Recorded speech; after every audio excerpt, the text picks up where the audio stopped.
Seja bem-vindo ao Seminário de Teologia e Vida Cristã Palavra da Vida. Você está em mais um curso de teologia cuja proposta é fazer alargar o seu conhecimento na área teológica, um curso descomplicado, contextualizado, provocativo, reflexivo e que faça sentido para a nossa vida cotidiana, porque entendemos que não só a construção conceitual da teologia, respeitando as correntes da teologia construída nesses quase 2000 anos, mas isso só não é suficiente. Nós pretendemos que a partir do entendimento bíblico, dos conceitos esclarecidos, nós possamos reproduzir isso em uma espiritualidade no nosso cotidiano e nas relações do Brasil. A gente vai tentar arrematar, a aula passada no que a gente deixou de falar a respeito dos ofícios de Cristo. Aquela breve recapitulada dos ofícios de Cristo, como profeta, sacerdote, que nós falamos, foi isso? Tem alguma coisa que ficou na dúvida, de repente passou a aula, a semana e lembraram de alguma coisa? Eu falei, vou perguntar no início da aula que vem. Pronto, está aqui a oportunidade, se tiver alguma questão, algum comentário, alguma pergunta a respeito do conteúdo que falamos na semana passada. Tudo certo? Nada resolvido? Então vamos partir aqui para a sequência. Nós vamos falar então desse terceiro ofício que Jesus exerceu no seu ministério, que foi o de rei. Rei. Então o Messias como rei, ele governaria sobre tudo e sobre todos. E aí eu quero pegar um texto de Hebreus, capítulo de número 7. Vamos iniciar com esse texto aqui, para pegar uma referência a respeito desse assunto, desse ponto. Hebreus capítulo 7, verso 1 ao 3. O autor, que não é conhecido, ele escreve aqui nesse capítulo, faz referência a um rei lá de Gênesis, lá do comecinho, e ele fala sobre esse rei como sendo aqui um tipo de Jesus, Então, a gente sabe que no Antigo Testamento, o que havia? Desenrola. O que havia? Glória a Deus. Ao vivo acontece tanta coisa, Vamos lá. Jesus.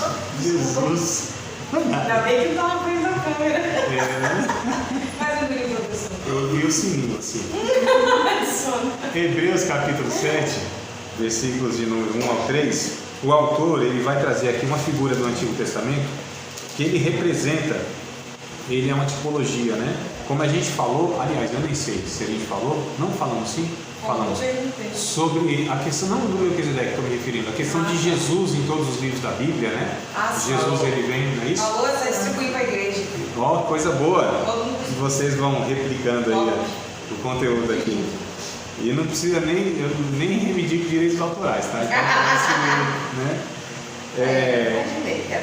Então Jesus, ele é de fato, de alguma maneira, ensinado indiretamente, em várias passagens, em vários personagens que tipificam Jesus. E um deles é o próprio Melquisedeque. Então vamos ler esse texto do 1 ao 3, que diz assim: porque este Melquisedeque, que era rei de Salém e sacerdote do Deus Altíssimo, e que saiu ao encontro de Abraão quando ele regressava da matança dos reis, e o abençoou, a quem também Abraão deu o dízimo de tudo, e primeiramente é por interpretação rei de justiça, está falando do nome dele, Melquisedeque, rei de justiça, e depois também rei de Salém, a cidade de Salém, que ele traduz aqui, que significa rei de paz, sem pai, sem mãe, sem genealogia, não tendo princípio de dias, nem fim de vida, mas sendo feito semelhante ao Filho de Deus, permanece sacerdote para sempre.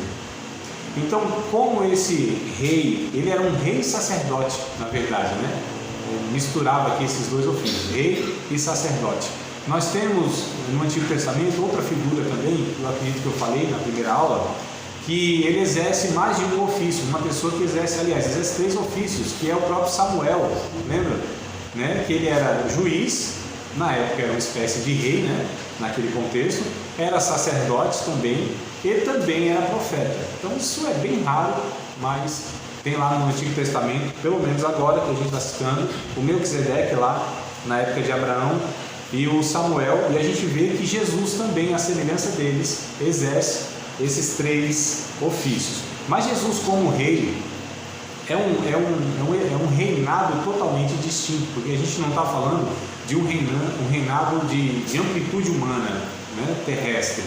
Então a gente já acredita também, mas eu estou perguntando porque sinceramente eu não lembro. Eu tenho falado tanta coisa, né? Se for proporcionalmente, todos os dias eu falo, ensino e trago conteúdo bíblico. Então assim, sinceramente, eu estou de segunda a segunda praticamente falando, né, de conteúdos. Então tem hora que eu não sei onde eu falo. Eu só preciso saber o que eu falo. A minha preocupação é o que eu estou falando, mas aonde, para quê, eu já não dou conta mais. Então, caso eu falo assim, falei isso, não falou não. Tá bom, então eu acredito em vocês mais do que em mim. Então, o reinado de Cristo e o reino de Deus, ele não é essa proposta de um domínio, né, das nações, por assim dizer, como os judeus esperavam. Por que os judeus crucificaram Cristo? Qual foi o motivo principal? É uma pergunta que eu fiz agora. Por que, assim, o que vocês entendem? Qual o motivo? O que levou ali os judeus a falar, não, vamos crucificá-lo aqui porque... Eles queriam um rei terreno. A semelhança de Davi. Eles né? esperavam um rei pobre. Jesus era um povo, né? Esperavam nessa linhagem. Sim. A questão é essa, eu acho que Então, por que eles declaravam Deus também, né? você tinha vários motivos ali, né? Mas o que culminou na crucificação, né? O que culmina ali, boa noite, vamos lá, fiquem à vontade, chegar bem no comecinho, viu? Quase a hora do tchau. Então, olha só, o motivo, né? O que culminou na crucificação de Jesus foi justamente essa questão de até os próprios discípulos e até o próprio Judas vendeu Jesus quando ele percebeu que Jesus não ia ser de fato aquele libertador, né, que eles esperavam do jugo romano, questão mais política mesmo ali e tal. Então, Davi foi esse rei que libertou Israel do jugo, né, das nações ali em volta. Então eles esperavam também, porque eles não aguentavam mais aquela opressão romana, impostos e tudo mais. Eles tinham a sua liberdade religiosa, mas quem mandava era Roma, tá certo? Subjugava Jerusalém, né? E o que acontece? Então Jesus ele vem com essa proposta de ser um rei, mas não aos moldes que eles esperavam, tá certo? Quando a gente vê, por exemplo, Jesus falando para Pilatos, que Pilatos pergunta assim, tu diz aí para mim, você é rei ou não é rei, meu filho? Assim, para isso eu nasci. Mas o meu reino não é deste mundo, porque se o meu reino fosse deste mundo, os meus súditos estariam aqui, brigando por ele. Então olha que coisa interessante. E quando Jesus também, ele fala assim, o reino de Deus é chegado a vocês, né? O reino de Deus está cumprido, a palavra está cumprida, ou seja, que o reino de Deus está aqui, é chegado, e ele está próximo.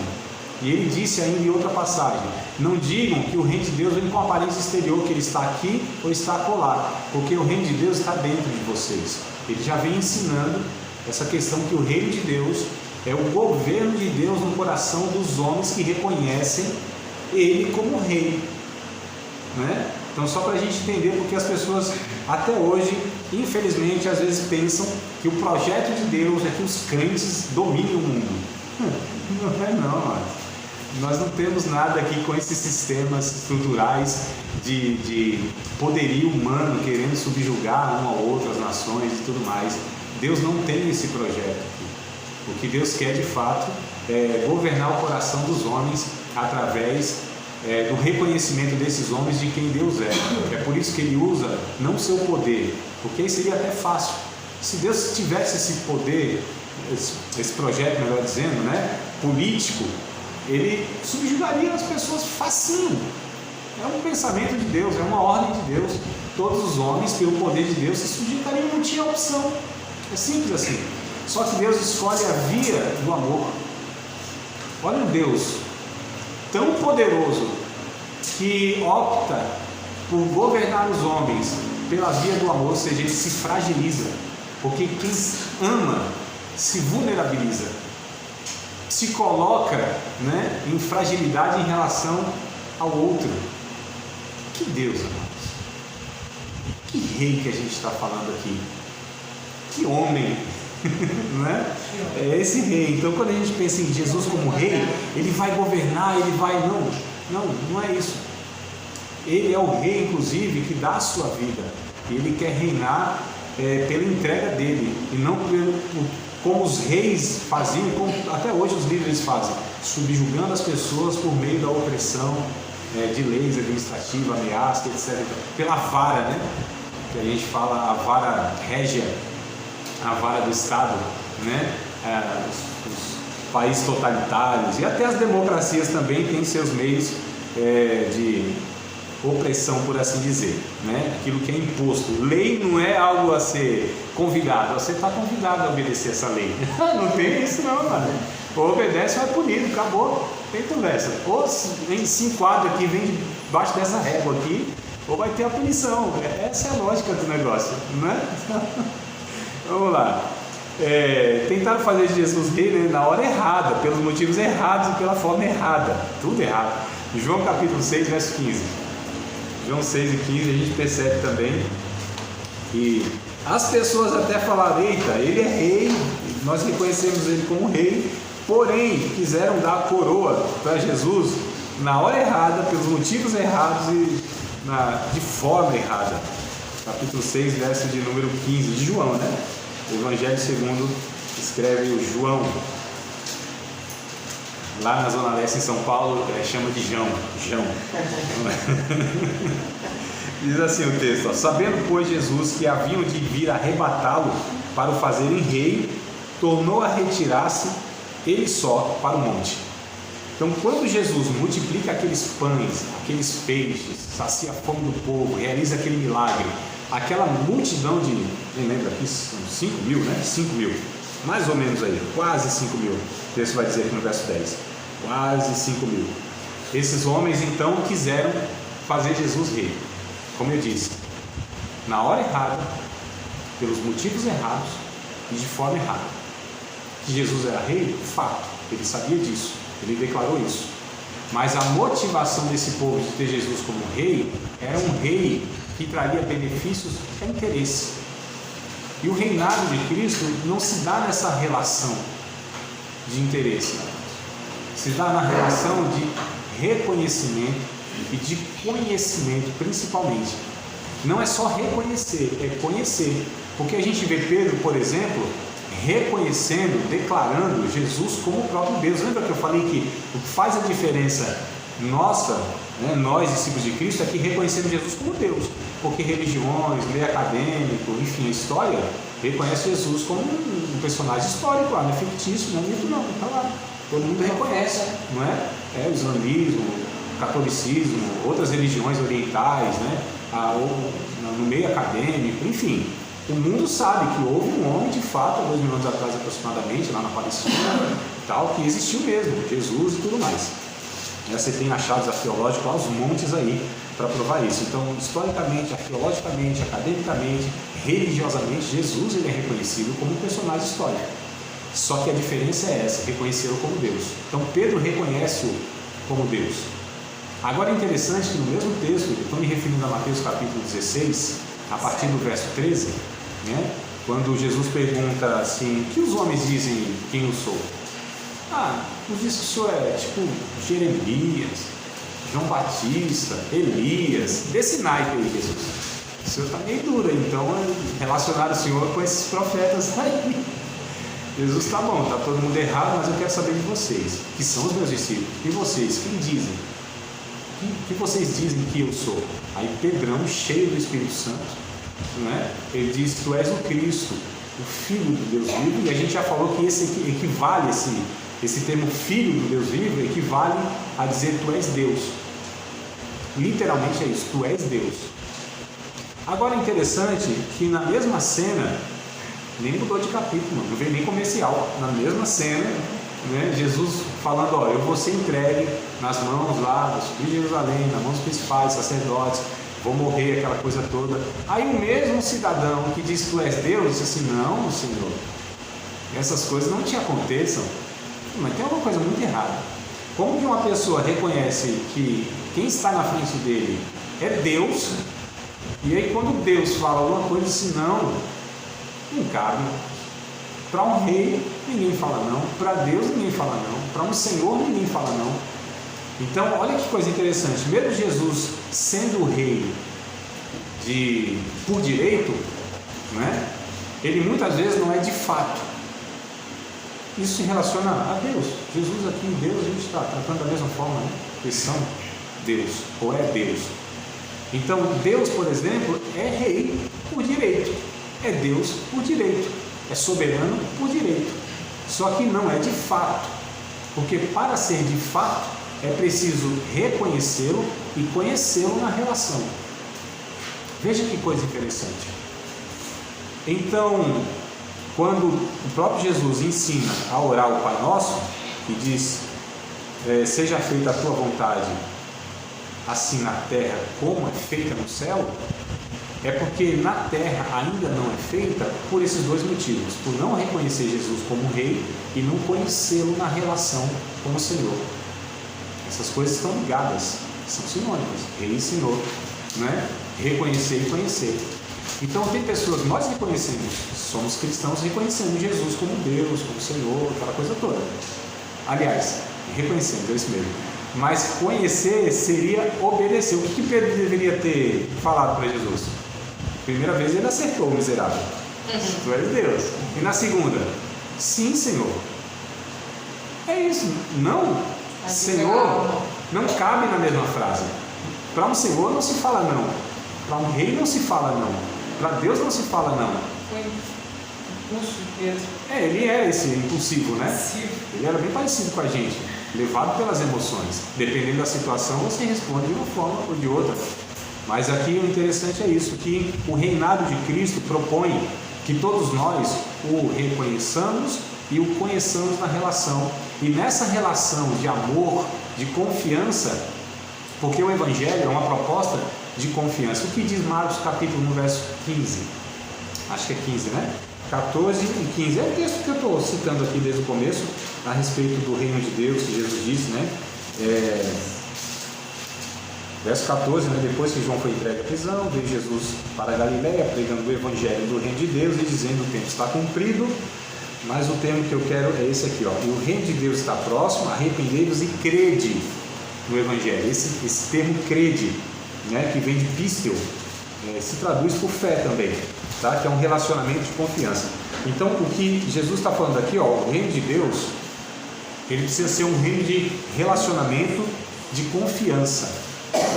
Olha que coisa interessante, nós confiamos em Deus, nós depositamos nesse rei, nós entregamos, embora ele seja por direito, mas o reconhecemos e conhecemos ele de fato na relação.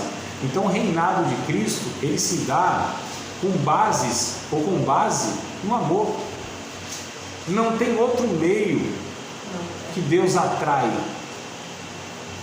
que Jesus atrai no seu reino as pessoas. O profeta Oséias, se não me falha a memória, diz: com as cordas do amor. Deus laça lá, né? Ata a pessoa e atrai com as cordas do amor. Então Deus só usa um meio para atrair as pessoas a si, que é o amor.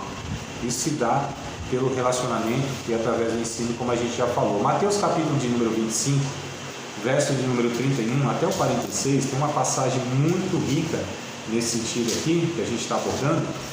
Mateus 25, versos 36 em diante, né? Uma passagem bem famosa, bem pregada, muito pregada, melhor dizendo, né? Que vai dizer o seguinte, Mateus 25, 31: e quando o Filho do Homem vier em sua glória, e todos os santos anjos com ele, então se assentará no trono da sua glória, e todas as nações serão reunidas diante dele, e apartará uns dos outros, como o pastor aparta dos bodes as ovelhas, e porá as ovelhas à sua direita, mas os bodes à esquerda. Então dirá o rei aos que estiverem à sua direita: vinde bendito meu Pai, possuí por herança o reino que está preparado desde a fundação do mundo. Então olha que coisa interessante, mostra o texto aqui, que há um rei, há um reino, há um governo, não é? E olha, alguns entendem, amados, até a gente vai estudar lá no curso. Eu sempre parece que na segunda eu faço o comercial do curso de quarta, né? Mas são as cristocidências que está acontecendo aqui, tá? Não é nada intencional, não.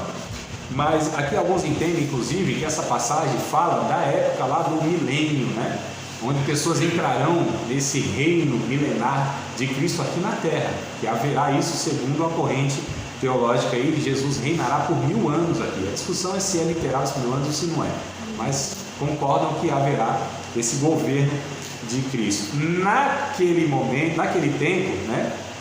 De fato ali a Bíblia diz que Jesus regerá as nações com vara de ferro.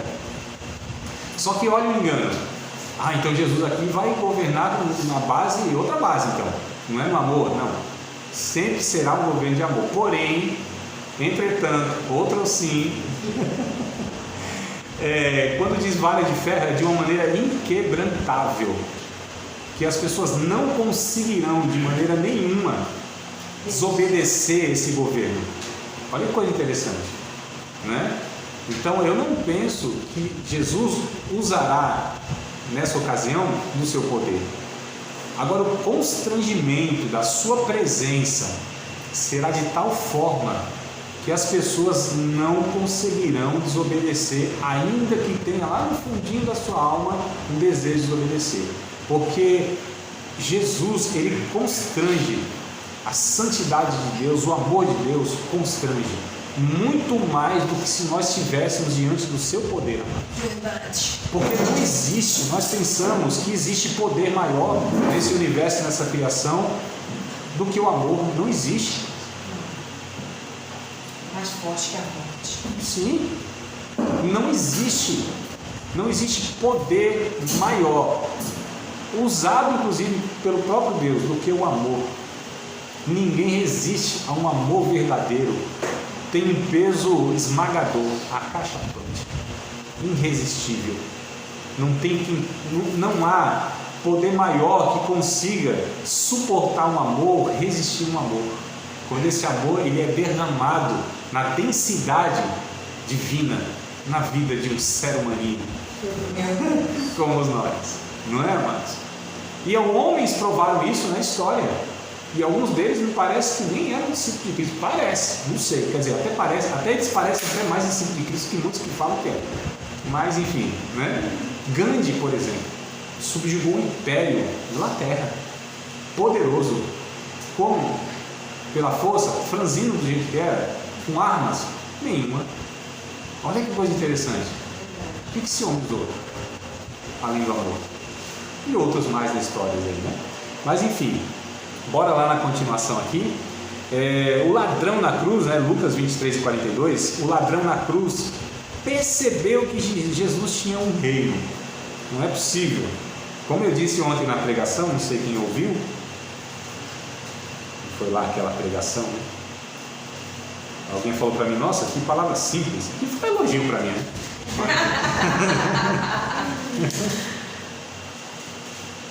Para mim é um elogio, quando alguém fala, nossa, que simples, coisa boa, porque eu não quero enfeitar o pavão mesmo, que eu acho que é. Mas nem na aula, né, eu costumo fazer essas coisas, né, ficar complicando.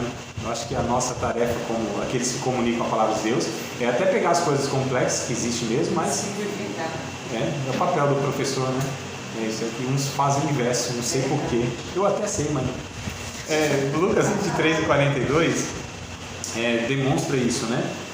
Lembrando que quando Jesus foi crucificado com esses dois homens, a princípio, diz o texto bíblico, que os dois, eles blasfemavam de Jesus, os dois zombavam de Jesus, mas um fica observando Jesus na sua atitude nobre, porque nenhum crucificado, ele tinha uma atitude como Jesus teve, mansidão, perdoando as pessoas que estavam ali crucificando ele. Só saíram palavras de bênção, 7 frases, 7 palavras, abençoando, perdoando e tal, de humildade, tenho sede, né? Perdoa porque eles não sabem o que fazem. Enfim, 7 frases lá que Jesus proferiu na cruz. E aí no capítulo 23, no verso 42, um deles, observando tudo isso, ele chegou à conclusão: não é possível, quem está aqui deve ser um nobre. É diferente. Nessa circunstância, ninguém teria essa postura, essa disposição, esse comportamento, esses sentimentos e essas palavras. E ele diz assim: Senhor, lembra de mim quando entrares no teu reino. Então reconhece quem está lá, mesmo naquela condição que os judeus olharam para Jesus. Esse Deus, esse rei a gente não deseja, não. Lembra de Isaías? Que olhariam para ele e diriam assim: a gente não deseja, não. Um rei desse jeito, crucificado, cadê o reinado? Cadê o poder? A gente não deseja, desfigurado, fragilizado. Aqui está o paradoxo, né, do reinado de Jesus, que não é esse reinado que subjuga, mas é um reinado de fato que convida as pessoas a serem como o próprio rei, que é dar a sua vida em favor dos outros. E aí tem gente que não deseja mesmo. A gente quer um rei poderoso, a gente quer um Deus que esmague todo mundo, que acabe com Satanás, que faça o inimigo. A gente não quer esse Deus, a gente não prega muitas vezes nas nossas igrejas, né? Esse Deus poderoso que vai quebrar tudo quanto é maldição, que vai dar todo o livramento possível, que vai afugentar os demônios, que vai prosperar o seu povo, que vai colocar a gente como cabeça e não como cauda, que a gente vai emprestar muita gente, não tomar emprestado. A gente não vai desejando isso? Não é? Então é por aí. Agora a gente pregar um evangelho, amado, que o nosso rei foi o primeiro a se fragilizar, o primeiro a se entregar, mesmo tendo poder. Ele decidiu ir por essa via, porque os discípulos de Jesus nunca quiseram isso.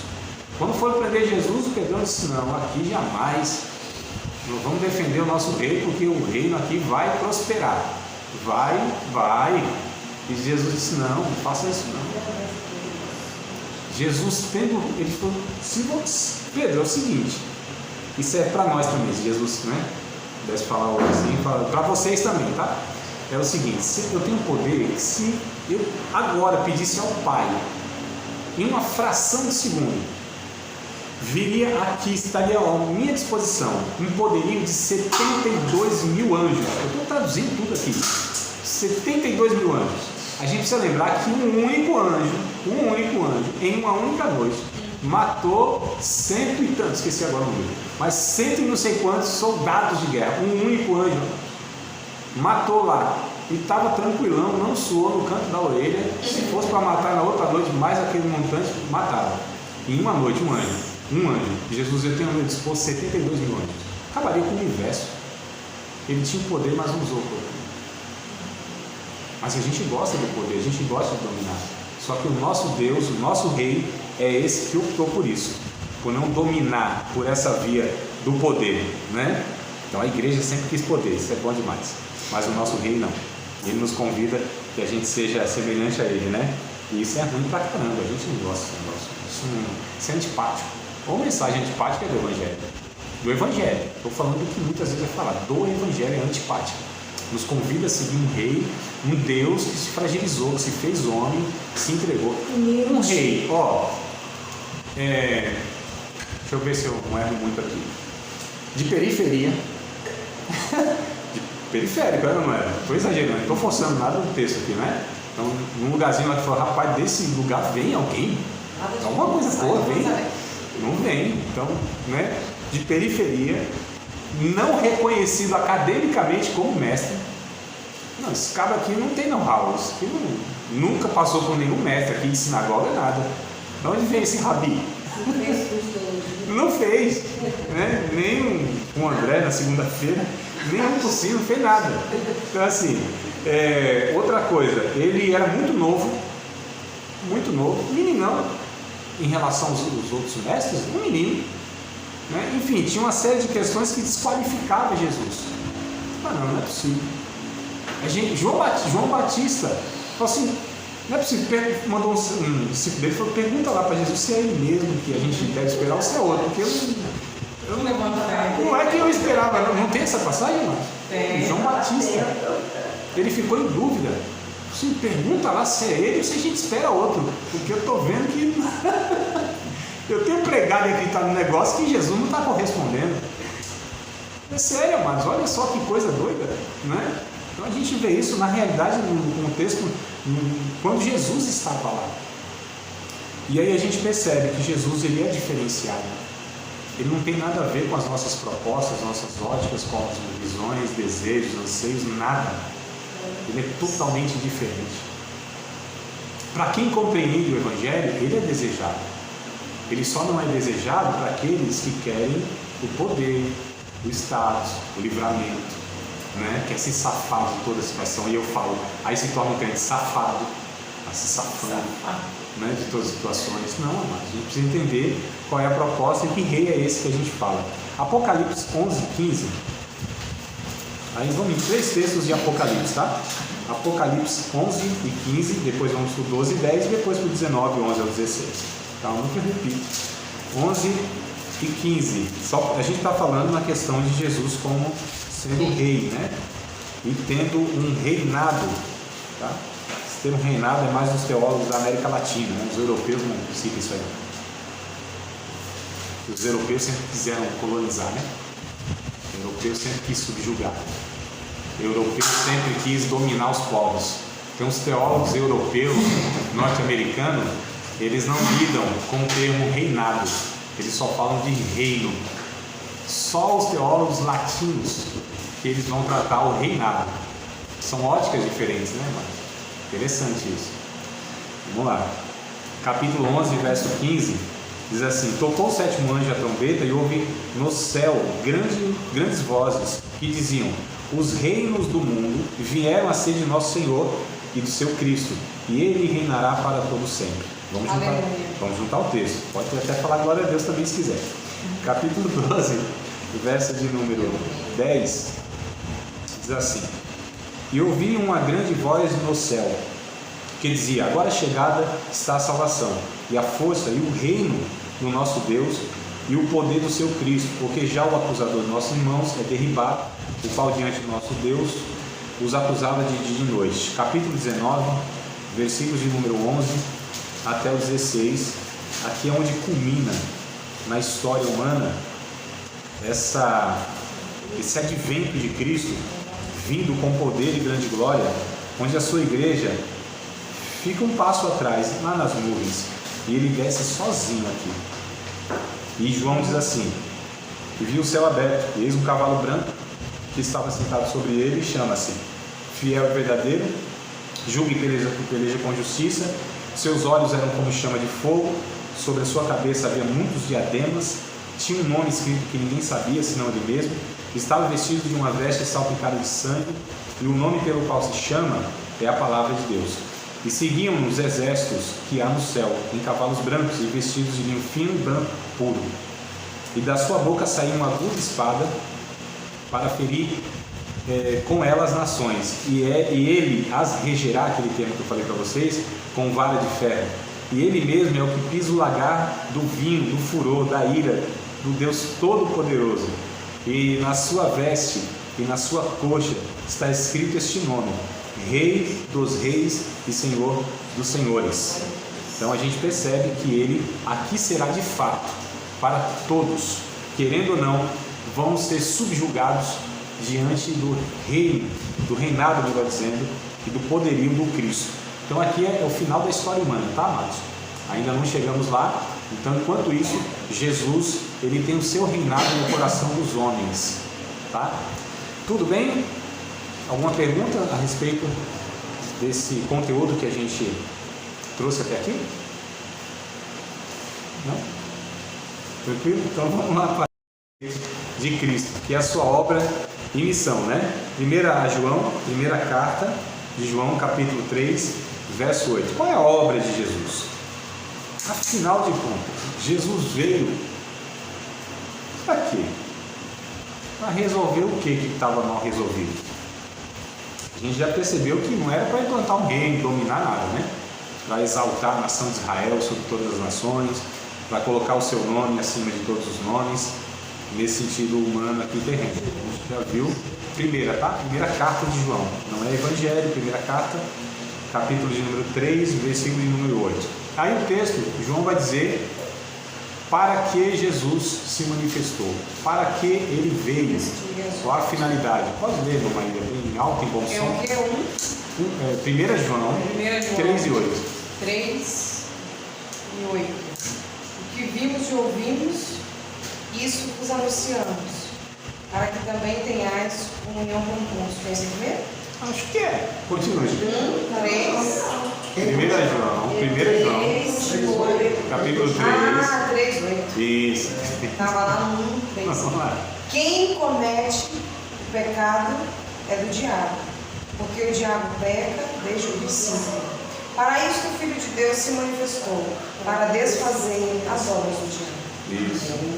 Então, para isso que ele se manifestou, para desfazer as obras do diabo. Essa é a obra de Cristo, desfazer as obras do diabo, né? Cristo, ele realizou muitas obras, né?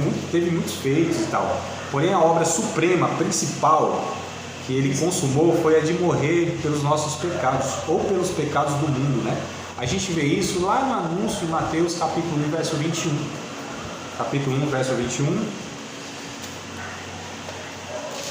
Curso bíblico é isso, né, amado? A gente lê a Bíblia, né? Então, Mateus 1 e 21. Capítulo 1, versículo de número 21. Olha o que está declarado a respeito dessa realidade da obra de Cristo. Diz assim, pelo menos na minha versão, né? E ele dará luz, e ela, melhor dizendo, ele não, ela dará luz a um filho. Se eu estiver relatando um milagre aqui, não tem nada, não? Não, calma aí, né? Tem milagre que não é tão incoerente assim, né? Então, vamos lá. E ela dará luz um filho, e lhe porás o nome de Jesus, porque ele salvará o seu povo dos seus pecados. Então olha que coisa interessante, vai colocar o nome do quê? De Salvador. É que a gente lê Jesus como sendo um nome próprio. É um nome próprio, eu estou falando que não é. Mas assim, né? Vai pôr o nome dele do quê? De Salvador. Quando eles ouviram a palavra Jesus, né? Yeshua, né? E Salvador, porque ele salvará, aqui diz o texto, seu povo dos pecados. Lembra de João capítulo 1, verso 29? Quando João, o Batista, ele estava batizando, fato, ele era batista, estava batizando. O que o advogado faz? Advoga. Não é? O que o padeiro faz? Faz pão. O que João fazia? Batizava, porque era batista.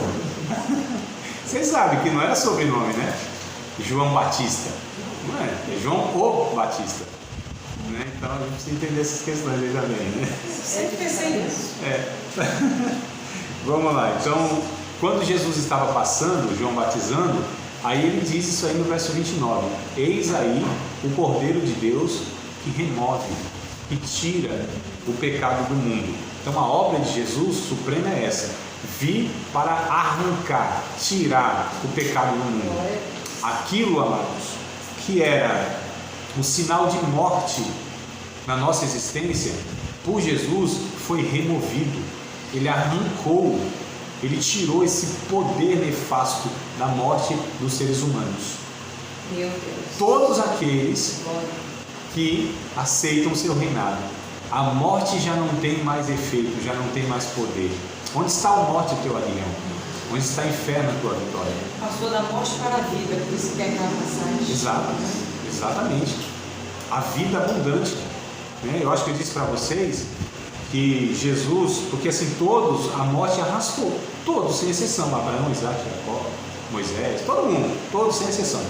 A morte tinha essa autoridade sobre os homens. Legalidade. Né? Quando Jesus morre, um homem morrendo, aí Jesus se encontra com a morte, com o poder da morte. Isso está escrito em Atos capítulo 2, verso 24. Só a gente abrir lá, a gente vai ver. As ânsias da morte tiveram que soltar Jesus. Não teve poder. Não teve poder sobre ele. Então, quando a morte foi arrastar Jesus, viu tanta vida que a morte não deu conta, amados. Era muita vida. A morte não dava conta para subjugar aquela vida, porque em Jesus não havia morte. Não houve a morte como sendo o resultado do pecado. Jesus não morre porque os judeus mataram. Jesus não morre porque o poder da morte fez isso com ele. Não, amados, ele diz: ninguém me tira a vida.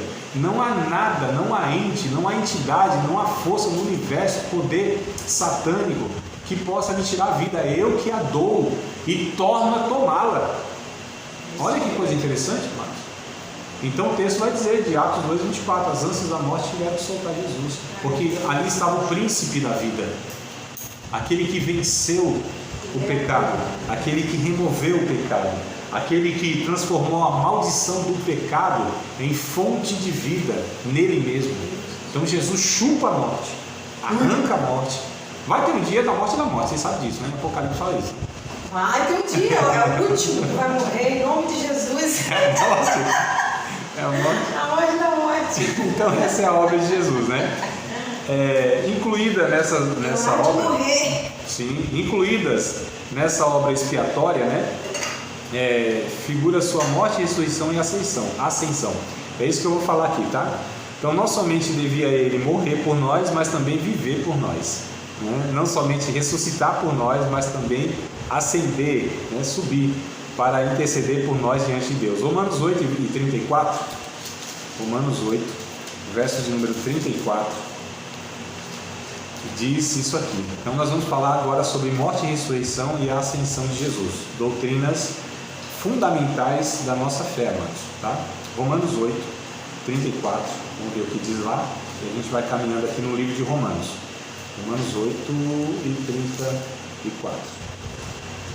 Quem os condenará? Pois é Cristo quem morreu, ou antes quem ressuscitou dentre os mortos, o qual está à direita de Deus e também intercede por nós. Ainda em Romanos, só que agora no capítulo 4, verso de número 25,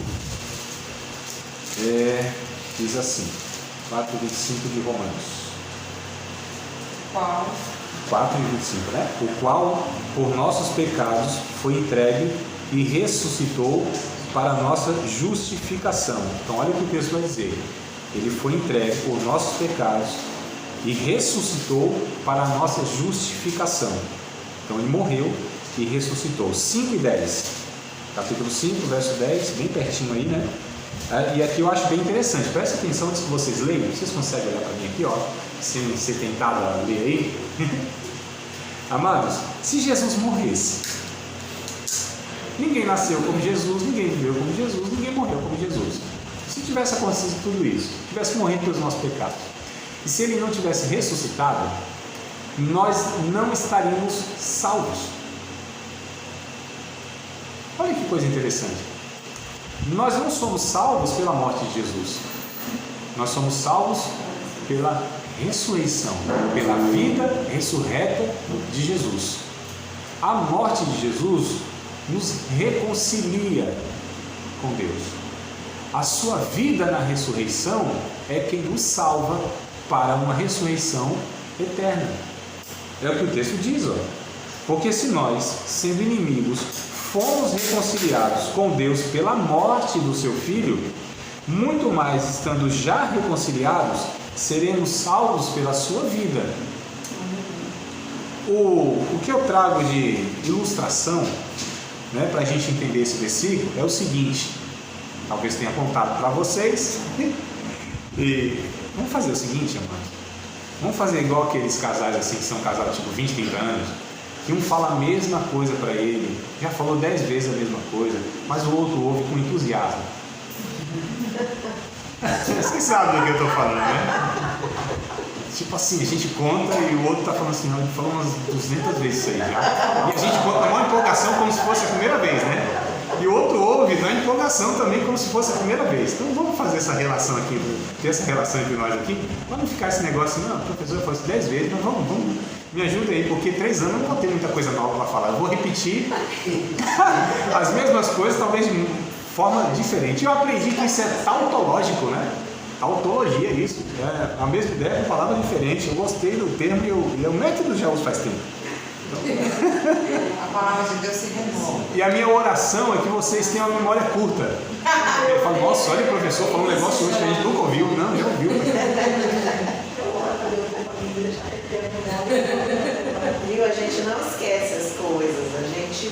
faz para não te deixar desmotivado. Vocês lembram?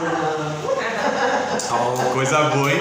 Olha só como a gente está entrando num acordo aqui para que ambas as partes fiquem felizes, né? Tá tudo certinho, né? Bom para ambas as partes. Então, vamos continuar aqui. A ilustração é o seguinte: imagine um pai, imagine, vocês nunca ouviram isso. Imagine um pai com um filho de 4 anos andando na rua. Uma bala perdida o alcança. E esse menino é ferido, corre para o hospital. O menino entra na cirurgia e o pai agoniado lá, vem o cirurgião e diz para o... vem com uma bandeja, inclusive, com o projétil da bala, assim, fala: nós removemos o projétil, a bala que matou o seu filho. Mas, e o que adianta? E daí? Não, mas está aqui. A causa da morte do seu filho foi removida, tivemos sucesso nisso. Tiramos a causa que matou seu filho, que levou ele à morte, nós removemos. O pecado que matou seu filho, nós removemos. Adiantaria? Se Jesus tivesse removido o pecado, tivesse morrido por nós? Não, o que ele fez? Ele de fato tirou o projétil de nós. Só que ele nos deu a vida. Ele nos deu a ressurreição nele. Ele nos regenerou nisso. Nos deu a vida eterna, a vida abundante. A vida que a morte já não tem mais poder sobre nós. Morte física é um detalhe. Só fechar os olhos. Né? É um detalhe, amados. Só que mesmo essa morte física, ela ainda será absorvida pela vida, ou no arrebatamento, ou na ressurreição quando Cristo vier, que é o que diz o 1 Coríntios capítulo 15, verso 51 ou 58. Vamos pegar esse texto, eu gosto de repetir, eu gosto de falar esse texto. Então preste atenção, ouça, leia e ouça ao mesmo tempo, se puder. 1 Coríntios 15, verso 51 e 58. Eis que vos digo um mistério, nem todos dormiremos. Isso é um eufemismo para morrer, tá? Dormir é morrer, né? Nem todos morreremos, né? Todos seremos transformados no momento, no abrir e fechar de olhos, antes da última trombeta, porque ela vai soar. Isso que é mortal vai se revestir da imortalidade. Isso que é corruptível vai se revestir da incorruptibilidade. E quando isso que é mortal se revestir da imortalidade, e quando isso que é corruptível se revestir da incorruptibilidade, então, olha só, será tragada a morte, engolida, chupada a morte na vitória. Onde está, ó morte, o teu aguilhão? Onde está, inferno, a tua força, o teu poder? Porque a força do pecado é a lei, mas graças a Deus, o nosso Senhor Jesus Cristo, amados. Olha que coisa linda que Paulo diz, o 58 ele arremata: portanto, amados, sede firmes, constantes, sempre abundantes na obra do Senhor, porque a vossa obra tem uma recompensa. Que coisa linda, a obra de Jesus, o que ela resultou para nós. Salvou-nos do poder do pecado, do poder condenatório do pecado. Nos deu vida, vida eterna, vida abundante. Que coisa linda, né, amados? Morte de Cristo, vicária e expiatória. Esses são os dois termos que eu quero tratar com vocês aqui. Essa morte, ela foi vicária e ela foi expiatória. São termos que talvez não sejam tão familiares, né? Expiatória, sim. Expiatória, né? Expiatória, então, o que que... Hã? Ah, expiatória. Tira os pecados, Senhor. Não é palavra, só você e o seu pecado. O termo é... Troca em si, a pessoa dá alguma coisa... A expiatória? Troca da... Como se fazia antigamente, né? Dava uma pomba, dava um cordeiro para tirar os pecados, né? Espiar, tirar. Quem dá mais? Que era cultural do... Vamos lá. O termo, né, expiação, é pagar a pena, né? Expiatório, então, é pagar a pena. O termo, né? Expiação. Então, a morte de Jesus foi a morte que pagou a pena. É até uma questão forense, né? Porque havia uma condenação. Você já ouviu o termo chamado de tetelestai? A música. Na música, né? Olha como a música doutrina, né? Que é, está pago. Está consumado, é o mesmo. Sim, também é sinônimo. Está consumado ou está pago, é equivalente. quando o cidadão era preso, né, e ele tinha lá o período, né, sua condenação, sua pena para pagar, né, e quando ele pagava a pena lá, sei lá, ficou lá 5 anos, 2 meses e tal, quando ele cumpria a pena, colocava-se na cela dele, então, tetelestai, está consumado, está pago, esse é o período. Quando Jesus morre na cruz do Calvário, é isso que ele diz: está pago, está consumado, não é isso? Então olha só a coisa interessante, pagou a pena, já não há mais acusação, porque a morte dele expiou, pagou a pena, a dívida, que é o termo que Paulo vai falar lá em Colossenses. Eu acho que eu anotei algum texto desse aqui para a gente ler mais tarde, mas já adiantando, a dívida que era contra nós, o documento, né, lavrado lá, né, o líbelo, ou é libelo? Agora, é isso, né? Então, que é um escrito condenatório, um documento, né, lá e tal, que jurídico, né, que está lá lavrado a sentença, crime descrito e tal, aquela coisa toda. Tudo isso foi cravado na cruz, Paulo diz, e não há mais nenhuma maldição, não há mais nenhuma dívida, está tudo pago, amados. Nós não devemos mais nada para Deus por causa de Jesus. Todos os nossos pecados passados, presente e futuro, todos eles já estão pagos, já está resolvido, já está quitado. Olha como a gente entende isso, como isso traz um alívio para nós, porque às vezes a gente peca e fica num desespero absurdo. Eita, se Jesus vier agora! A gente não tem essas ideias. Eu me lembro que um irmão, na porta da igreja, eu me lembro claramente que ele falou assim: eita, André, isso faz muito tempo, há uns 15 anos que aconteceu isso, mas ficou marcado para mim, porque eu, naquele momento, eu vi, meu Deus do céu, um obreiro desse naipe, tendo esse pensamento, ele não está desfrutando daquilo que a Bíblia ensina, do alívio que traz a mensagem de Deus na nossa alma. A gente vai falar de culpa daqui a pouco. É a graça que remove a culpa, né? Só cobra a responsabilidade. Então o que acontece? Ele disse: André, rapaz, e como vai ser esse negócio aí, tipo, pessoa lá, assim, quando Jesus vier, ela vacilou lá naquela fração de segundo, vai ficar? Não, jamais, não, mano, não pensei isso. Aí a pessoa serviu assim, tipo, 30 anos de Jesus, assim, naquela dedicação, naquela sinceridade, naquela honestidade, naquele empenho, naquela pureza, e numa fração de segundo assim, deu uns 5 minutos. Eu sei que tem gente que dá 5 minutos e 5 minutos. Eu estou falando, não estou falando desses casos não, tá? Estou falando daquele, né, lapso assim que todos temos, né, de quando em quando, sei lá, no dia, umas 2, 3 vezes, mais ou menos. E peca, vacila, pensou, sentiu, falou, fez alguma coisa. Aí naquela fração de segundo Jesus vem. Aí Jesus falou: rapaz, 5 minutos, se eu tivesse segurado aí, você ia comigo. Não, mas não tem lógica isso, né? Então, o que eu entendo, o que eu penso a respeito dessa realidade que a Bíblia ensina de perdão de pecados perdoados. Eu penso que todo crente que está em Cristo Jesus, que ele peca, a gente pede perdão mais por causa de um exercício psicológico, que é terapêutico também, e espiritual, no sentido para a gente ter essa disciplina mesmo, né?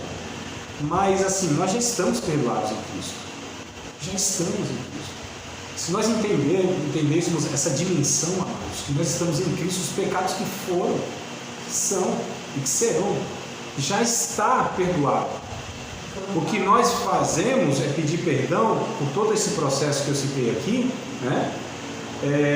E para uma questão de, porque assim, se eu estou em Cristo, estou perdoado, se eu pequei, é claro que eu preciso de alguma maneira não entender que aquilo é natural, foi um acidente, não é um hábito, e esse pecado não deve ter domínio sobre minha vida, porque o perdão, ele nos liberta do poder do pecado, não somos mais escravos, e do poder condenatório dele. Só que infelizmente ainda há a presença do pecado, que a gente não está totalmente livre, não é? Mas o perdão em si, já está tudo certo. Eu entendo como relacionamento, igual eu e meu esposo, quando eu machuco ele fica chateado comigo nesse sentido, E aí eu peço perdão e a gente tá de boa, tá tranquilo. Então eu entendo mais pelo relacionamento de amor que a gente tem com Jesus, Exato. com o Senhor. E não por... Você não quer magoar o coração do seu amor. Exato. Então se você magoou por um acidente, corre. Então são por outros motivos, menos por aquele necessário que eu tenho que ser perdoado, senão não vou ser. Já fui perdoado. A minha questão é que se eu estou em Cristo, eu vivo em Cristo, e essa vida em Cristo, ela já é uma vida de um salvo e de um perdoado, né? Então a gente continua a caminhada, né? Tropeçamos, caímos, levantamos e vamos para frente, porque o perdão já foi dado, está lá atrás, na cruz, amados, tá certo? Então vamos lá, expiatória é isso, e vicária, que é a substitutiva. Então a palavra vicária quer dizer isso, a morte de Jesus foi substitutiva. A palavra vigário, não tem o vigário? Né? O vigário, quem é o vigário? Na doutrina católica, é o substituto de Jesus. Não sei se vocês sabem disso, mas na roupa oficial do Papa, né, no latim está lá, né? Vicarius cleris filii Deis interis, está lá no latim. Então, vigário, substituto do Filho de Deus na terra. É que o catolicismo reconhece o Papa como sendo o substituto do Filho de Deus na terra. Então, vicário é substituto. Então, a morte de Jesus foi substitutiva. Quem era para morrer ali, irmãos? Historicamente, historicamente, não era o tal do Barrabás? Ah, sim. Era o Barrabás. A cruz era confeccionada de antemão, porque já sabiam os condenados que iriam ser. Então eles confeccionavam a cruz na medida da pessoa, né? Não era furado, era uma tora, um negócio absurdo. Então já tinha os furos, né? Pré-furados, furos pré-furados, não sei. Mas estavam treinados, já estava feito, na medida. E aí, eu sou ruim nesse negócio. O que acontece? Jesus, historicamente, é tido como um judeu bem mediano, né? Então, é baixo, baixinho mesmo. E o Barrabás, historicamente, é reconhecido como um homem zarrão, bruto, grandão e tal, né? Aquela coisa toda. Fizeram a cruz para o Barrabás, e nós, ele era um criminoso notório. Tinha cometido uma rebelião enorme lá, um assassinato, um homicídio lá. Tanto é que o Pilatos só está tranquilo, ninguém vai condenar Jesus, não, está sossegado. Ele só fez um negócio assim para, né? Mas surpreendeu, porque o povo escolheu, ao invés de Barrabás, e até o Barrabás surpreendeu. Uma surpresa para todo mundo ali, né? E aí, o Barrabás que representa a gente, aí sim Jesus tomou o lugar dele. A sepultura não era de Jesus, amados. Era do José de Arimateia. Era um homem rico, inclusive, porque para ter sepultura naquele tempo não era qualquer um, não. Né? Não sei se vem desse tempo aí, o pobre não tem nenhum lugar para morrer. Né? Não sei se é desse tempo que vem. Até hoje vai ter um jazinho aí. É um negócio, né? Então, mas nesse tempo era muito mais difícil ainda. E até um rapaz falou assim: rapaz, se Jesus de vocês era tão pobre que não tinha nem dinheiro para comprar uma sepultura. Aí o outro irmão respondeu assim: rapaz, deve ser bobo, Jesus vai comprar uma sepultura para passar 3 noites. Não tem sentido esse negócio, né? Boa. Né? Então a sepultura, a cruz não era para Jesus, a sepultura não era de Jesus, ele nos substituiu, é a morte vicária, foi nosso lugar, era nós mesmos de fato, para estarmos lá, tá certo? Então a importância desse evento aí, né? O evento mais importante é a doutrina central do Novo Testamento, a gente está falando da morte, tá? Resumem-se nas seguintes palavras, né? Cristo morreu, eu estou falando do capítulo 15 de 1 Coríntios, verso 3, tá? Vou até abrir aqui, para citar aqui, que eu vou falando, né? É que eu fiz o texto aqui, mas baseado no texto bíblico. Capítulo 15, verso 3 de 1 aos Coríntios, né? Vai dizer: porque primeiramente vos entreguei o que também recebi, que Cristo morreu por nossos pecados, segundo as Escrituras. Cristo morreu por nossos pecados, segundo as Escrituras. Então aqui, ó, é o seguinte: Cristo morreu, é o evento. O evento é que Cristo morreu. Por nossos pecados é o ensinamento, é a doutrina. Então por que ele morreu? Por nossos pecados. Paulo vai dizer segundo as Escrituras. Então desde lá da antiguidade, as Escrituras já ensinavam que Cristo ia morrer em nosso lugar, amados. Isso aqui é o projeto de Deus, é o plano de Deus. Jesus, plano perfeito. Lembra da música? O texto bíblico ninguém lembra muito, mas das músicas é mais fácil. Plano perfeito, né? Mistério da graça. Olha que coisa linda. Essa música é uma das mais lindas que eu conheço. Todas as batalhas da reforma protestante, que eu digo, em 1517, elas travaram-se em torno da correta interpretação da cruz, né? O ensino dos reformadores era este, que quem compreende perfeitamente a cruz, compreende a Cristo e a Bíblia. Olha a importância de nós entendermos essa realidade, a doutrina da morte substitutiva, expiatória, né? A gente vai falar um pouquinho da ressurreição daqui a pouco, mas a importância disso aqui, isso aqui é central, amados. Todo o Novo Testamento, a fé evangélica, ela é baseada aqui nessa doutrina da morte substitutiva. Jesus morreu por nossos pecados, né? Isso deve trazer para nós aí um descanso. Então, aí a igreja, um certo período da história, 1100 anos, mais ou menos, aproximadamente, esqueceu disso aqui. Pode um negócio desse? Não pode. E hoje? Talvez a gente tenha esquecido dessa doutrina central, né? Nós que pregamos, a gente tem uma preocupação muito grande. Ô Jesus, o que eu vou pregar? Quando fala assim, irmão, você vai pregar no domingo? Me falaram, né? Eu falei, eita Jesus, o que eu vou pregar? Essa é a preocupação de todo pregador, né? O que eu vou pregar? Mas quem assim, já passou pela Assembleia de Deus?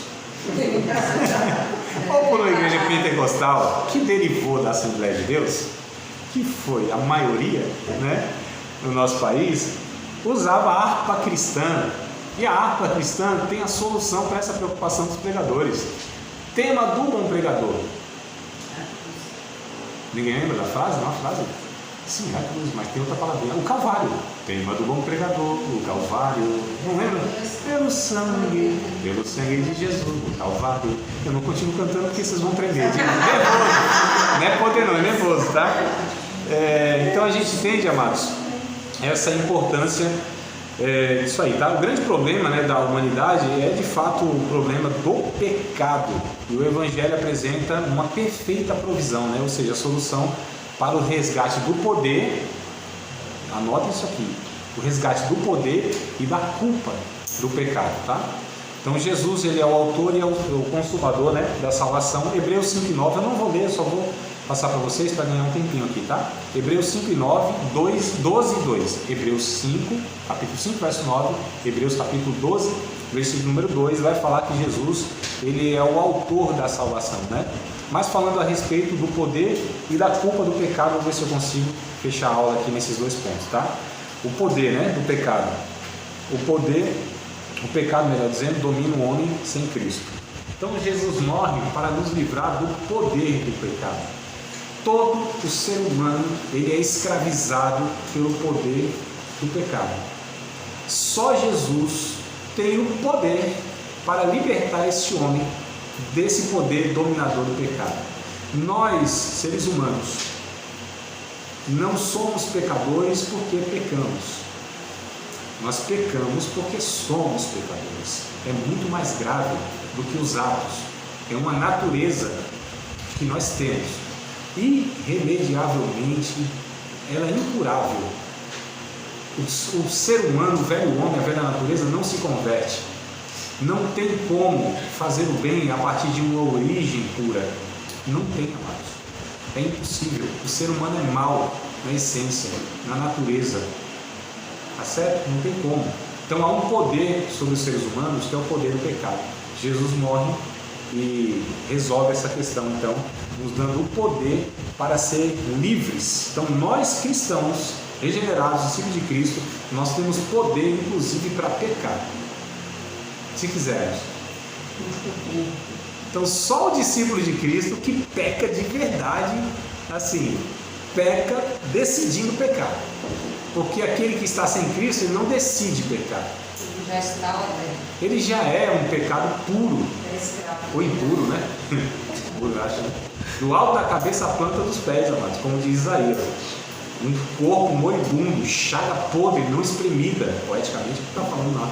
O ser humano é isso, é pecado. Não é que ele se tornou, não é que ele faz e se torna, ele é pecado, ele é um pecado todo. Ele é o puro pecado, o impuro pecado, né? Agora a questão é, nós recebemos a liberdade.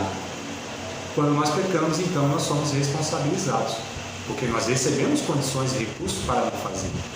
Quando nós fazemos é por um desleixo, omissão, vacilamos mesmo. Não lançamos mão dos recursos, do poder que Deus nos oferece, da graça, para que a gente vença o pecado, né? Então, nessa questão aqui também, além do resgate do poder do pecado, é da culpa. Isso aqui para mim também, a semelhança de se resgatar do poder do pecado, é algo maravilhoso. Pesa-lhe de tal modo que esmaga e paralisa. A culpa, eu estou dizendo, né? A culpa. Amados, há uma neurose em alguns cristãos, há uma paranoia em alguns cristãos, uma perturbação em alguns cristãos, porque eles querem ainda carregar a culpa dos seus próprios pecados.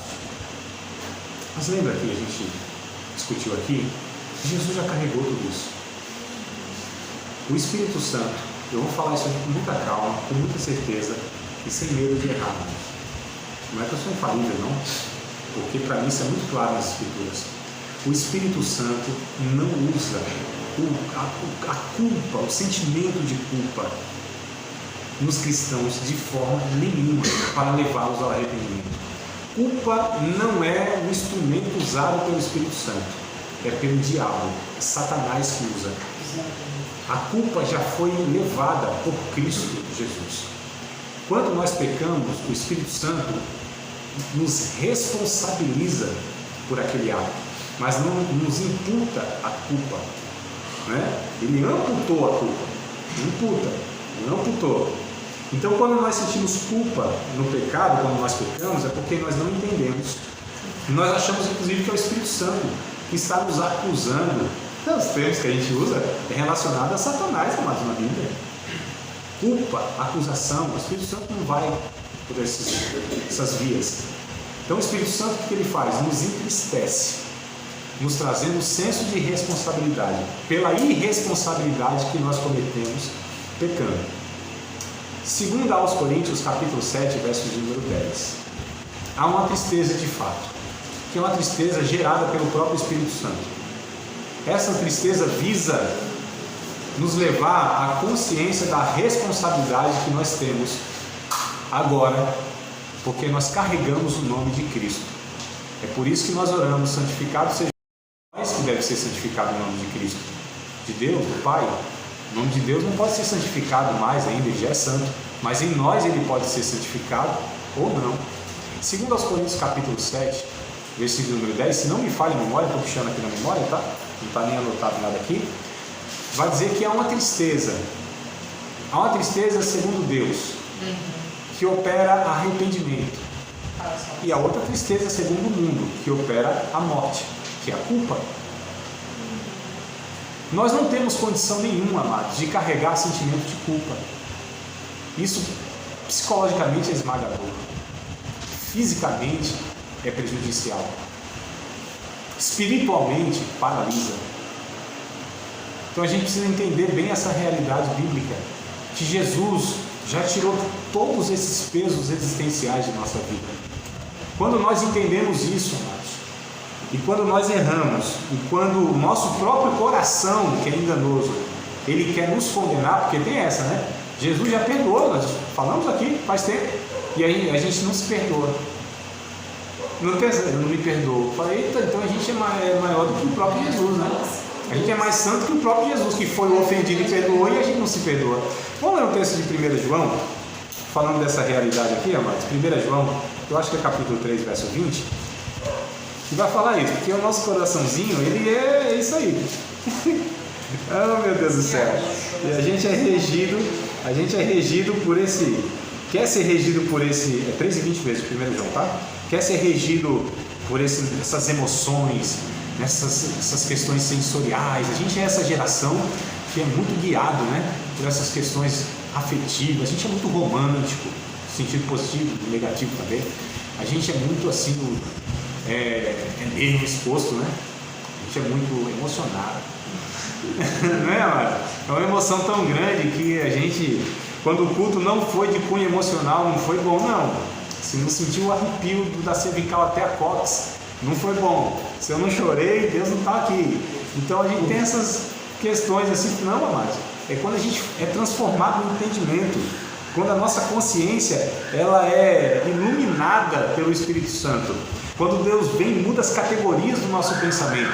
Quando Deus vem e coloca em nós a mente de Cristo, a gente começa a pensar agora com a racionalidade celestial. Aí sim o negócio entrou, engrenou. Aí Deus operou de uma maneira bem consistente para transformar a realidade do cidadão. Porque emoção, amado, domingão arrebatado, cai, rola, aviãozinho, espírito de lagartixa cola na parede, chora, não é? Aquela coisa toda. Recebe o espírito do Bruce Lee, né? Puxa a corda, o balde, né? Faz um monte de coisa. Mas isso não transforma. Acabou o culto, parece que desligou o trem. Volta na segunda-feira para a realidade. Cadê a transformação daquele êxtase todo? Cadê o que Deus falou? Nem sabe direito, porque o negócio foi tão poderoso. Nem sabe o que Deus comunicou, porque foi muita bênção, muito fogo, muito poder, né? Então, 1 João 3:20 diz assim: sabendo que se o nosso coração nos condena, maior é Deus do que o nosso coração, Ele conhece todas as coisas. Então, quando esse coraçãozinho velho, miserável, enganoso, ele quiser falar para nós, a culpa você tem que carregar, sou culpado. Não, entenda, maior é Deus do que o nosso próprio coração. Eu não sou guiado pelo meu coração, nem pelo que eu sinto.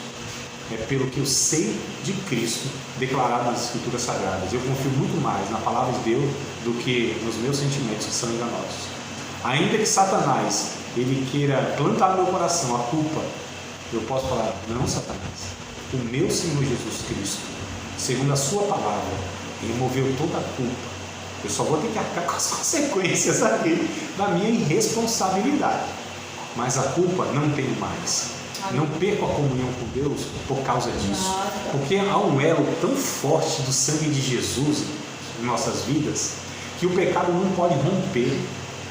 É muito mais poderoso o poder da reconciliação do que os pecados que nos bombardeiam todos os dias. Essas flechas inflamadas do diabo têm o escudo da fé para resisti-la e caminhar na presença do Cristo que morreu por mim. Participar de mais uma aula de um dos nossos cursos, Seminário de Teologia, Vida Cristã, Palavra da Vida. Espero que tenha te abençoado, não só alargado o seu conhecimento teológico, mas que tenha também atingido o teu coração para que você possa a cada dia mais reproduzir a vida de Deus nas suas relações cotidianas. Se você ainda não é aluno oficial de um dos nossos cursos, se inscreva aqui no contato que vai aparecer do WhatsApp. Também nos siga nas redes sociais, se inscreva no nosso canal, compartilhe à vontade e